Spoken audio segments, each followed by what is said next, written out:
નવસારી શહેરથી પસાર થતી પૂર્ણા નદીમાં નિર્માણાધીન ટાઇડલ ડેમ પાસે નદીનું વહેણ બદલાતા મોટા પાયે જમીનનું થયું ધોવાણ। ડ્રોન કેમેરામાં કેદ થયેલા ધોવાણના આ દ્રશ્યો જુઓ।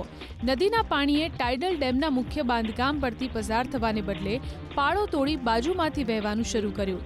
નદીના બદલાયેલા પ્રવાહને કારણે 8 ફૂટ લાંબુ, 50 ફૂટ ઊંડું અને 100 ફૂટ જેટલું ધોવાણ થયું છે।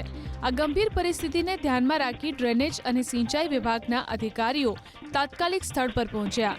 પ્રશાસન તરફથી સમારકામ અને રાહતની કામગીરી શરૂ કરવાની કવાયત હાથ ધરાઈ છે। નદીનું વહેણ બદલાતા સ્થાનિક ખેડૂતોની કૃષિની જમીન પણ ધોવાઈ ગઈ છે।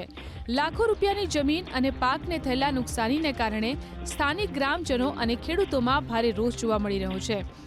જો કે નદીનું વહેણ પૂર્વવત કરવામાં નહીં આવે અને ધોવાણ નહીં અટકાવવામાં આવે તો નજીકના વીરાવળ ગામના ભગત ફળિયા તેમજ ગામની સ્મશાન ભૂમિને મોટું નુકસાન થવાનો ભય છે।